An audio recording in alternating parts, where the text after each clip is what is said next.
Karibu tena ndugu mpenzi mtazamaji, ni wakati mwingine tena tunakutana hapa, tuendelee kuhabarishana taarifa mbalimbali. Asubuhi nilikuhabarisha hapa kuhusiana na tukio la kutekwa kwa balozi mstaafu Humphrey Polepole ambaye alikuwa ni balozi wa Tanzania nchini Cuba, ambapo mpaka sasa ni hajulikani ni wapi alipo. Huko mitandaoni mambo ni mengi mno yanaendelea, lakini kubwa ni kwamba wakili wa Humphrey Polepole, wakili msomi Peter Kibatala, akiwa na baadhi ya wanandugu wa Humphrey Polepole akiwamo mama yake mzazi Anna Mary, kwa pamoja leo walifika katika mahakama kuu ya Tanzania masjala ndogo ya Dar es Salaam, ambapo mahakama hiyo ilikuwa inatarajiwa kuanza kusikiliza maombi yaliyopewa namba 24514 ya mwaka 2025 ambayo yalifunguliwa na wakili wa Humphrey Polepole Peter Kibatala kwa hati ya dharura.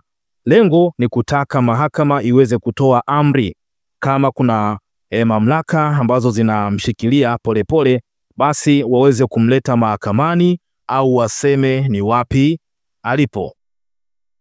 Kumbuka kwamba maombi hayo yalifunguliwa dhidi ya mkuu wa jeshi la polisi nchini IGP, lakini pia mkurugenzi wa mashtaka DPP, mwanasheria mkuu wa serikali ZCO wa Dar es Salaam na kamanda wa polisi kanda maalum ya Dar es Salaam, ambapo yalikuwa nasikilizwa leo. Sasa moja kwa moja na kuhabarisha hapa kilichotokea mahakamani, ambapo kubwa zaidi ni kwamba maombi hayo ambayo yalikuwa yamewasilishwa mahakamani na wakili Peter Kibatala kutaka Polepole aletwe mahakamani, amejibiwa kwamba haiwezekani, lakini jaji kasema kwamba atatoa taarifa zaidi, yani kutokana na hiki ambacho kimetokea mahakamani, basi atakuja kutoa taarifa saa 8 mchana kwamba jaji kaamua kitu gani.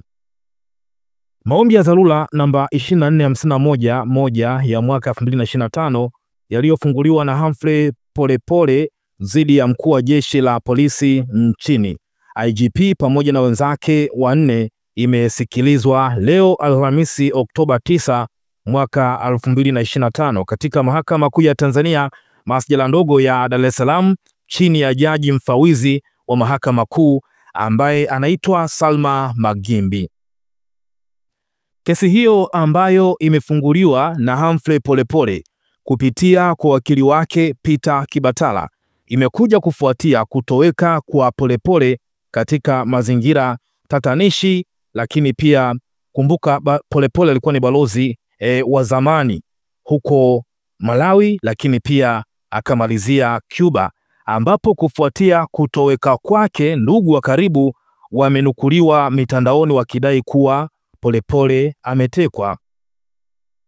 Pamoja na mambo mengine katika mawasilisho yake mahakamani hapo leo, wakili Peter Kibatala ameiomba mahakama kutoa amri ya haraka sana ili wajibu maombi wamlete mahakamani mleta maombi ambaye ni Humphrey Polepole leo hii, wakati wanasubiri kusikiliza hoja za pande zote mbili, kwamba wamlete Polepole leo hii mahakamani wakati wanasubiri kusikiliza hoja za pande zote mbili.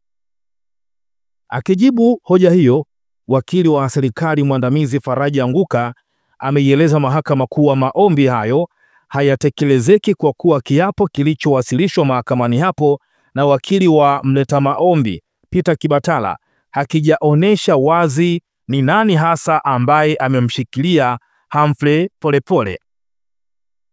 Lakini pia ameendelea kusema kuwa kupitia kiapo hicho wakili anakiri kwamba mteja wake amechukuliwa na watu wasiojulikana na kwamba hadi sasa haijulikani ni wapi alipo. Sambamba na hilo, wakili wa serikali mwandamizi Faraja Nguka ameieleza mahakama kuwa kupitia kiapo hicho wakili Peter Kibatala amedai kuwa ana mashaka kwamba mleta maombi anashikiliwa na mjibu maombi namba 5 katika kesi hiyo ambaye ni kamanda wa polisi kanda maalum ya Dar es Salaam ZPC. Akipangua hoja hizo, wakili Peter Kibatala amefafanua kuwa katika kiapo chake amebainisha wazi kwamba wajibu maombi wote ambao kwa ujumla wao wanawakilisha jamhuri wanapaswa kumleta Humphrey Polepole mahakamani, lakini amesema kuwa ombi hilo mahususi linamhusu mjibu maombi wa 5 ambaye ni ZPC. Nadhani tunamfahamu Mafwele.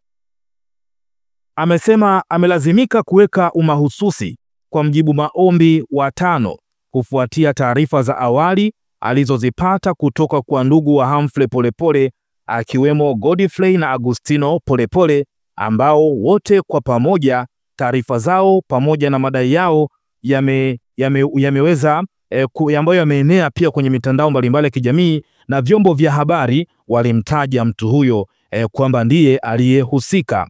Kumbuka katika video ambayo ilisambaa, Agustino Polepole alisema kwamba Mafwele ndiye aliyemchukua Polepole. Lakini kubwa zaidi ni kwamba baada ya wakili Peter Kibatala kueleza kuwa Mahakama Kuu iweze kutoa amri ya kwamba watu hao ambao wametajwa hao 5 wamlete Polepole mahakamani, kilichokuja kutokea ni kwamba Mahakama Kuu imesema kwamba itatoa maelekezo zaidi kuhusiana na swala hilo la Humphrey Polepole saa 8 mchana. Watu mbalimbali mitandaoni wanatoa maoni yao kufuatia hiki ambacho kimetokea katika chumba cha mahakama. Huyu wa kwanza anasema kwamba watamtoa tu na nina imani watasema ni wapi alipo Polepole. Huyu mwingine akasema kwamba Mungu akubariki Kibatala, na alipo Humphrey Polepole Mungu azidi kumpa nguvu zaidi na kumuokoa na haya masaibu. Wote kwa pamoja tuombe kwa ajili ya Polepole. Mwingine akasema kwamba Kibatala, natamani mikutane na wewe nikupe japo shikamoo mzee wangu, na hisi shikamoo zangu zinapotea kwa watu wengi wasio muhimu. Mwingine akasema kwamba hujawahi kufeli kaka, lakini pia mwingine akasema Mungu akulinde wakili wangu, wewe ndio tegemeo kwa sasa. Mwingine akasema kwamba mwisho wa siku kujitangaza hakuna chochote hapo.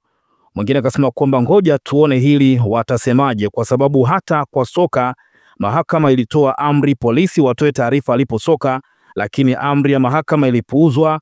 Wacha tuone kwenye hii ya Polepole itakuwaje. Sasa Mtanzania pia tuache maoni yako, lakini pia tutakuletea hapa mahakama imeamua nini mida ya saa 8 mchana kubwa.